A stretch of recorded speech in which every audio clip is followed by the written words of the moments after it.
Сәлем достар. Бүгінгі тақырыпта құйрық майдың пайдасы жөнінде бөлісетін боламын. Сіз денсаулық және ұзақ өмір арнасындасыз. Осы айдың аяғына дейін 5000 оқырманға жетуге мақсат қойдым. Сол үшін подписаться батырмасын басып, қоңырауша белгісін баса кетіңіз.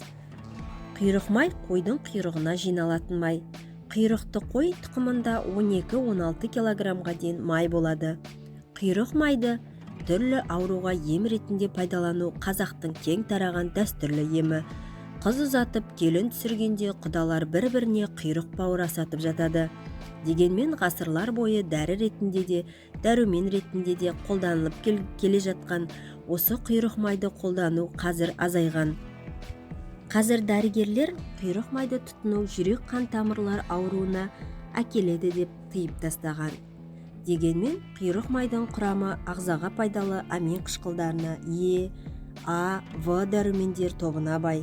Құйрық майдың пайдалы қасиеттері: асқазан ішек жолдары қызметін дұрыстайды, жаңа гормондар түзеді, өтті сұйылтады, өтті жақсы бөлінуіне көмектеседі, ерлердің белсіздік ауруының алдын алады, жүйке жүйесіне пайдалы, қан айналымды жақсартады, теріні құрғап, жарылудан қорғайды.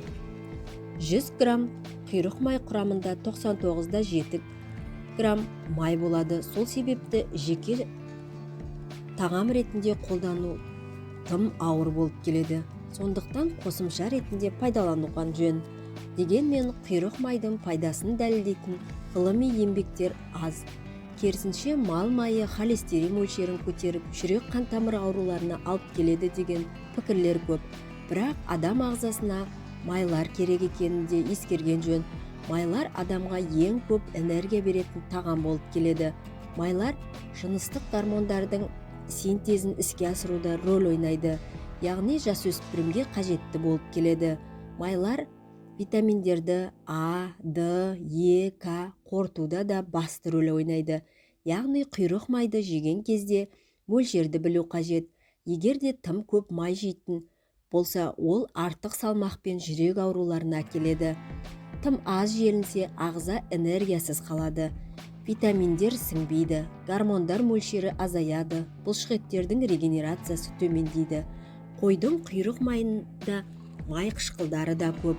Олар лавр қышқылы, пальмит қышқылы, пальмитол, стеарин, алейн қышқылы.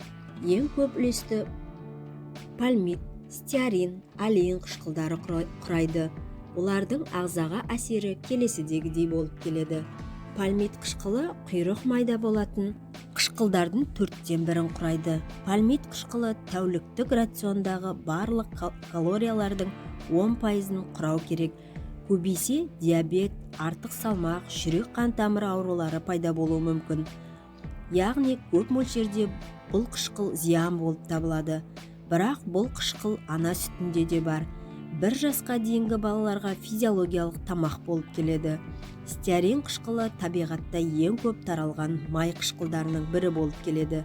Алейн қышқылы адамдарда қоректенетін негізгі монобайтылған май қышқылдары болып табылады.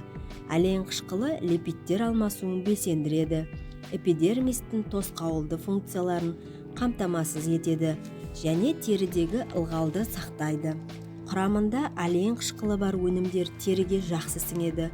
Құйрық майды ата-бабамыз көшпенді кезінде дала сүйекке жететіндей аяз болған кезде құйрық майды беттеріне жағып қойған деседі. Сол арқылы бет терісі жарылмай, жақсы қалыпта болған. Жалпы қойдың майы 3 түрге бөлінеді. Құйрық май, шарбы май, бүйрек майы. Алайда дәрілік май мақсатында көбінде құйрық май қолданылады. Құйрық майдың емдік қасиеттері: жөтелді басып, қақырықты босату үшін қолданылады. Сонымен қатар қабынуға қарсы әсер етеді, суық тию ауруларында қолданылады. Көз ауруларының профилактикасында жақсы көмектеседі. Бедеуліктің алдын алуда, гормондар бұзылысының алдын алуда қолданылады. Қартаю процесін баяулатады, ми жұмысын белсендіреді, қан айналысын жақсартады, иммунитет көтереді, табиғи антиоксидант болып табылады, қандағы қант деңгейін реттейді. Құрамындағы витамин А белок және май балансына қатысады. Аз ғана мөлшерін тұтыну арқылы көру мәселесін жақсартасыз. Өтте таз, іркілістің алдын алу үшін таңғы асқа бір тілім құйрық майды тұтынып тұрыңыз. Құйрық майдың пайдалы жағымен қатар қарсы көрсеткіштері де бар. Бауыр және өт жолдары жедел ауруларында құйрық майды тұтыну көп мөлшерде жүктеме түсіреді. Семіздік кезінде қолдану майдың жинақталуына әкеледі.